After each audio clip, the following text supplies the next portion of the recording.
get by him here in a few laps. Chase Elliott has led all the laps so far tonight, Dave. And it's in one of those race cars, as you see, that's a handful right now. Has described the car as sideways and a little free, but it's really hard to handle right now. And he says that bottom line that he's been running, like the guy behind him, is really the only place that it feels good. Big adjustment on the first stop.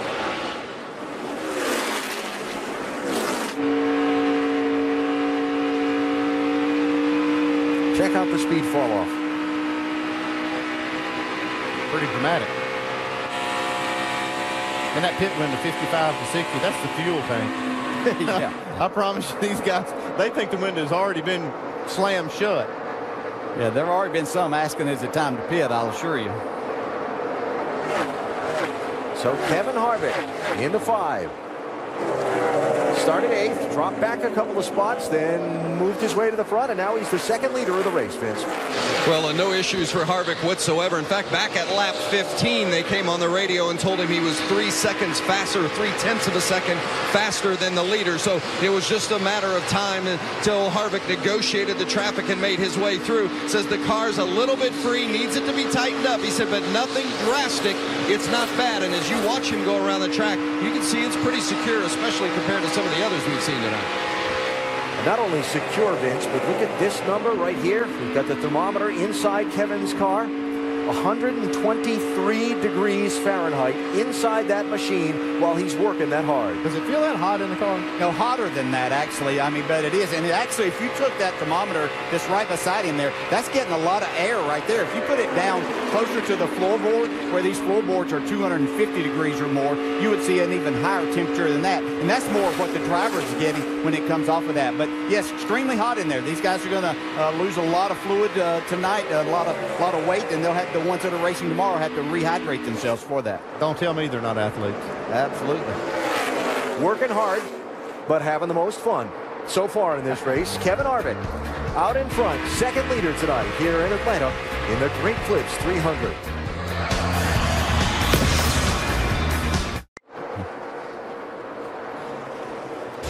Dick's Sporting Goods kickoff week continues Monday at 8 Eastern on ESPN. Running back Duke Johnson and the Hurricane travel to Louisville to face Bobby Petrino's Cardinals in their ACC debut. It's Miami and Louisville, presented by Capital One, Monday, 8 Eastern on ESPN.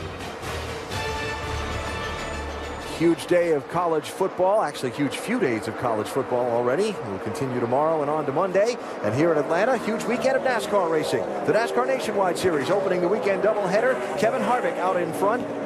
Second leader of the race. Chase Elliott led the opening 36 laps. Harvick has been in command of the last 9 and about to be 10. And now we're getting to the point where we're going to start to see some green flag pit stops as Brian Scott moves by Matt Kenseth to take 5th position in the 2. Trevor Bayne has already been on and off pit road. He stopped at lap 41. That was Eric McClure you saw getting on the brakes there to head to the pit lane. And they're all wishing Kevin Harvick would hit the pit road so they could come get some tires too and make an adjustment. It's that funny time, isn't it? Do you want to be the one that makes the first move and tries to drag everybody else in, or do you want to stay out there and let the leader be the one to make the first move? Well, Harvick's in a position that he can kind of control things for himself because he's still running plenty fast. He's got a good lead here. He doesn't need to hit pit road until they think that the tires are to that point that they have to get them off. Yeah, you saw how he extended that lead a little bit over Chase Elliott, but the last couple of laps, actually, Chase Elliott was a little bit quicker. I don't know if Harvick's tires are starting to give up a little bit. But now you're going to see the difference in tires. The 6-car pitted just a few laps ago, as Alan said. You're going to see just how much grip that's worth. Yeah, playing through.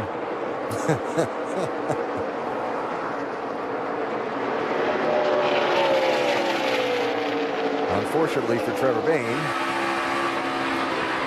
by making that green flag pit stop, he is 2 laps down in 25th place, and he needs this thing to stay green till everybody else cycles on and off the pit road. And then, if a caution comes out, it's benefited him. I can't see him going much past 50 laps or so. I don't. I'm actually surprised they've gone as far as they have. Here comes Ty Dillon. Hitting from 8th place. Jamie? Ty Dillon saying he's a little bit free on exit. He started just getting too free in the rear end. They want to put air pressure on both rear tires. You see a chassis adjustment there. They're going to go down on the track bar. 4 tires stop here, and they'll fill them up with Sunoco fuel for Ty Dillon, who's doing double duty for the first time. Jim?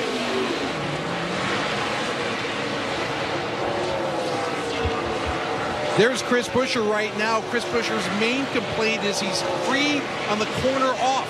They're going to pull a spring rubber on the left rear, fill him up 4 tires and Sunoco Racing fuel. Jamie?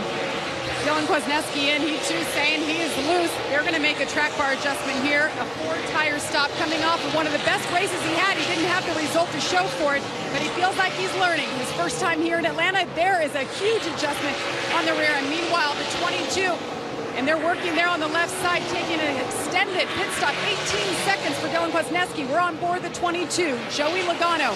He's loose, but only said he was about a 1.5 to 2. You see a track bar adjustment there for Joey. 4 tires, and they'll fill him up. Jim? Here comes Brian Scott. He said he's a little snug early in the run, but other than that, not too bad. Now he's a little loose off at the end of that run, but that car gets a lot better on a long run. 4 tires, full load of Sunoco fuel. Dave? Kyle Larson's car was loose. He'll get 4 tires and Sunoco fuel, track bar, and air pressure adjustment. Kyle Busch is on pit road as well. A wrecking loose race car is what he called it. He'll get a chassis adjustment and 4 tires for Kyle. The 9 car of Chase Elliott is on pit road at this point. Chase needing everything he's got from the crew chief, so he'll get track bar, wedge, and air from his race car. Full of Sunoco fuel after leading the first 36 laps and his car going loose. He definitely needed some help from the guys on pit road, and now he leaves. Vince.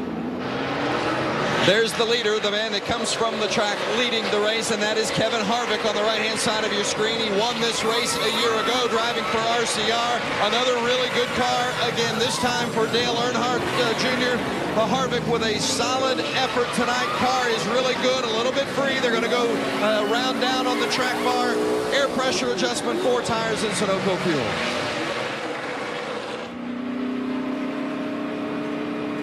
Cockpit temperature up to 130 degrees for Harvick. And we'll see as Kevin comes back up to speed, running around that apron inside 1 and 2 before merging up into the racing lane on the backstretch. How he merges back in with Chase Elliott and Joey Logano and those guys that stopped a lap or so before him, but he had a big enough lead on them before the cycle of stops began that it should be no problem for Kevin. I think we're going to see the 22 car did gain a little bit because there was a lap or 2 there that he could be making up some time.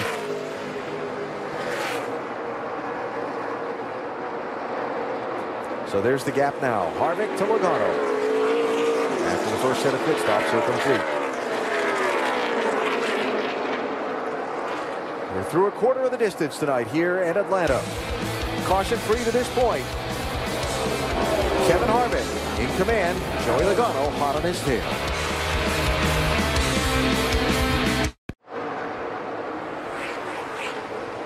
Just shy of the 1/3 mark of tonight's NASCAR Nationwide Series 300-miler here at the Atlanta Motor Speedway on a warm Saturday night of Labor Day weekend here in Hotlanta.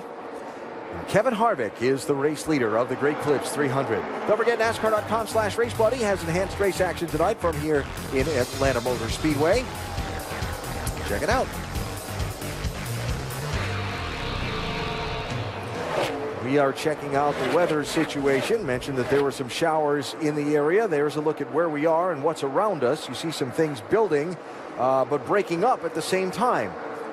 And that big line is well off to our west. That's the Alabama border you're seeing there, the white line on the map. The Auburn-Arkansas football game is under weather delay over there, but you can still see the lights of downtown from the aerial camera. And so far, we're dry and good to go tonight here in Atlanta. Kevin Harvick is the race leader. Still working awfully hard behind the wheel of that Chevrolet. Just amazing to watch Kevin Harvick drive this racetrack, especially in these nationwide cars. Talk to other drivers about watching him trying to duplicate what he does. Obviously, it's a combination of a setup that Ernie Cope and he have come up with but it's this driving style of Kevin Harvick, and he's figured out, you know, a lot of the drivers know it's rough down there, but he's figured out kind of where these spots are and where not to be, because all you have to do is hit one wrong and it throws you up the racetrack. But Harvick is really does have this mastered. I want you to watch that mile-per-hour number and listen to how little he's off the gas at those speeds.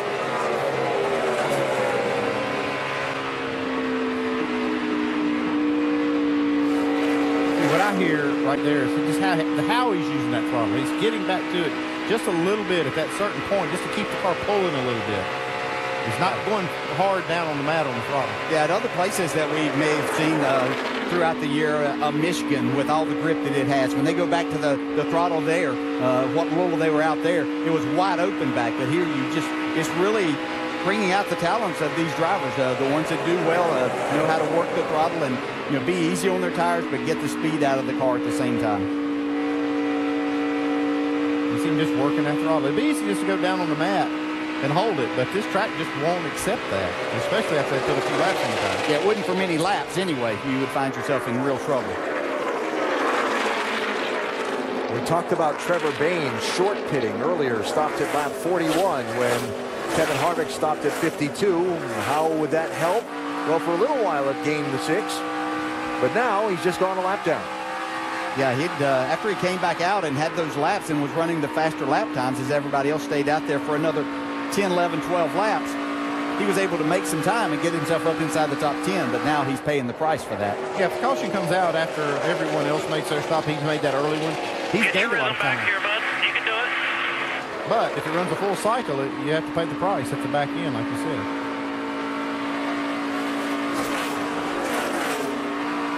Turning that wheel to the right at 160 miles an hour or so. That can't be fun, Jamie. No, he's got his hands full there as you see the 22 past the 6. They're telling him you just got to hang in there. He's saying, well, I've got old tires, so he's definitely feeling the effects of pitting early. They pitted on lap 41, went down 2 rounds on the track bar trying to help the handling, but that coupled with short pitting early didn't help the matter. Yeah, what you have to do as a driver is balance that great emotion that you have. Whoa, whoa. Man, he's really hanging on right there. But when he put those tires on and was back out there.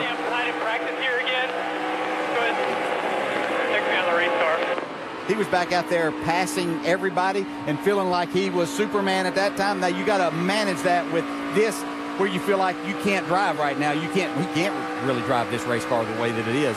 But it's also just keep trying to hit your marks here. Another product of practicing in the afternoon and trying to do things with your car to compensate for the night. Yeah, what he's trying to do, though, gosh, that thing is all over the place. It's like on ice. But he's out there with guys that have 10 less laps on their tires.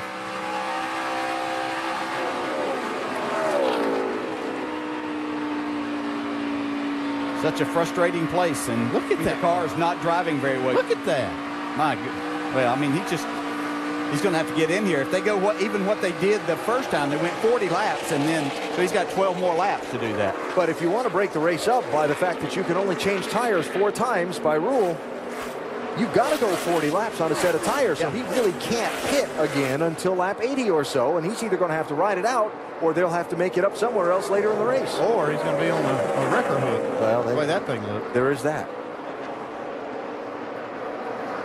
So interesting watching Trevor Bayne very, very hard at work behind the wheel of that 6 car. And all that, and he's still in 12th place, by the way, and just a lap down. There's the 3rd place driver, Chase Elliott, about to put a lap on Trevor Bayne.